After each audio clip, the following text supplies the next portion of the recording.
بسم اللہ الرحمن الرحیم۔ السلام علیکم ورحمۃ اللہ وبرکاتہ۔ میں زبیر خان ہوں اور آپ میرا ویلاگ دیکھ رہے ہیں۔ بوسنیا ایک بار پھر خطرات کی زد میں، یہ آج کے پروگرام کا موضوع ہے۔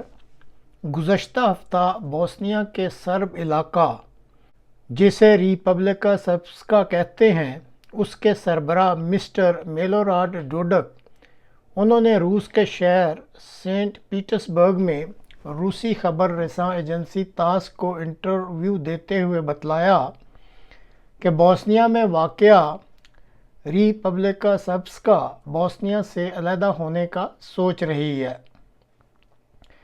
بعد ازاں انہوں نے سربیا کے حکمران الیگزینڈر ووچچ سے بلگراد میں ملاقات بھی کی اور سربیا میں پان سربین اسمبلی کی تقریبات میں شرکت بھی کی۔ اس سربین پان اسمبلی نے حال ہی میں declaration on the protection of national and political rights and common future of the Serbian people کا اعلان کیا ہے۔ اسی طرح مسٹر ڈوڈک نے یہ بھی کہا ہے کہ جس طرح مشرقی اور مغربی جرمنی اکٹھے ہوئے ہیں، اسی طرح سرب قوم چاہے وہ دو ممالک میں ہی کیوں نہ رہتی ہو، اس کے اکٹھے ہونے کی خواہش ایک قدرتی اور فطرتی امر ہے اور اس میں کوئی روک پیدا نہیں ہونی چاہیے۔ سال 1995 میں بوسنیا میں جب جنگ بندی کرائی گئی تھی تو مغربی اقوام نے اپنی جبلت کے تحت تقسیم کرو اور حکومت کرو کے اصول کے تحت بوسنیا کو عجیب و غریب طریقے سے تقسیم کر دیا تھا۔ یہ جو آپ نقشہ دیکھ رہے ہیں، اس میں آپ دیکھ سکتے ہیں کہ ایک ہی ملک کی سرزمین پر اس وقت 3 اقوام یعنی بوسنین، سرب اور کروشین حکومتی معاملات کو چلا رہے ہیں۔ بوسنین اور کروشین کے علاقے فیڈریشن کے علاقے کہلاتے ہیں، جبکہ سربین کے علاقے کو ریپبلکا سربسکا کہتے ہیں۔ کروشین کے پاس برچکو کے علاقے ہیں۔ ملک میں بوسنین، سربین اور کروشین تینوں سرکاری زبانیں ہیں۔ مرکز میں 4 سالہ دور سربراہی کے لیے ایک بوسنین، ایک کروشین اور ایک سربین صدر منتخب کیا جاتا ہے، جو کہ 8 ماہ کے دورانیہ کے لیے وقفہ کے ساتھ 2 دفعہ صدر بنتا ہے۔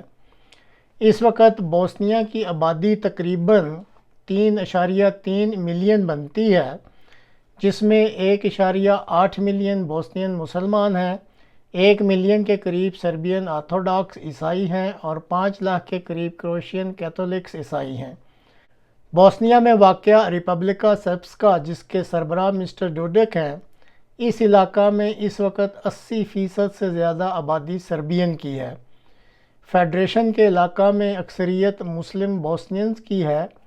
اب اگر ریپبلکا سربسکا کے لوگ علیحدگی کا اعلان کرتے ہیں تو آپ خود اندازہ لگا لیں کہ اس ملک بوسنیا کا کیا ایک سینڈوچ جیسا نقشہ بن جائے گا۔ یہ جو آپ دیکھ رہے ہیں، اس میں سے اگر آپ یہ سربین علاقہ نکال دیں تو بالکل بوسنیا جو ہے ایک عجیب و غریب قسم کا سینڈوچ کی شکل کا سا ملک بن جاتا ہے۔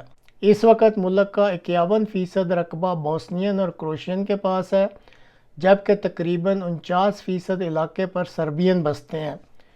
ریپبلک سربسکا کے سربراہ کی چند روز قبل روسی سربراہ سے ملاقات ہوتی ہے۔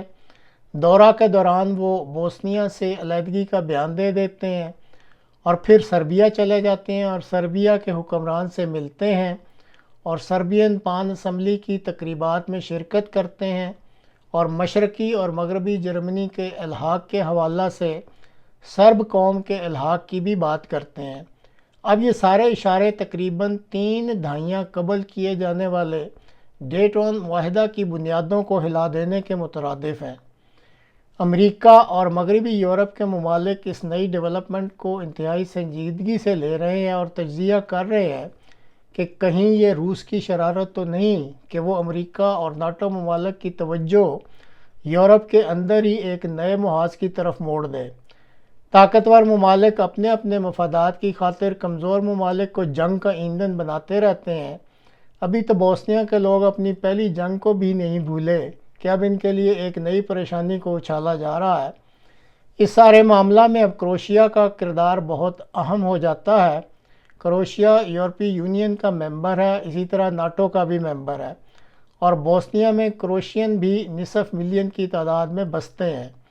اگر وہ اس ساری اسکیم میں مؤثر رنگ میں اپنا کردار ادا کرتا ہے تو اس نئے خطرے کو ٹالا بھی جا سکتا ہے، وگرنہ روس کی مدد سے اگر سربین علیحدگی کی کوششیں شروع کر دیتے ہیں تو ظاہر ہے امریکہ، یوکے، فرانس اور جرمنی، جنہوں نے سال 1995 میں یہ ڈیٹون امن معاہدہ کروایا تھا، وہ اتنی آسانی سے روس کو اس علاقہ میں اپنی منمانی تو نہیں کرنے دیں گے، اور اگر امریکہ اور ناٹو فوج کی ایک بڑی تعداد پھر اس علاقہ میں داخل ہو جاتی ہے تو ظاہر ہے دنیا کا امن ایک بار پھر برباد ہوگا اور معصوم اور بے گناہ بوسنین لوگوں کی جانیں ایک بار پھر ضائع ہوں گی۔ اللہ تعالیٰ ہی ہے جو دنیا کے ان حکمرانوں کو عقل اور سمجھ دے۔ تو ناظرین، آج تک کے لیے اتنا ہی، اگلے پروگرام تک کے لیے اجازت دیجیے۔ خدا حافظ۔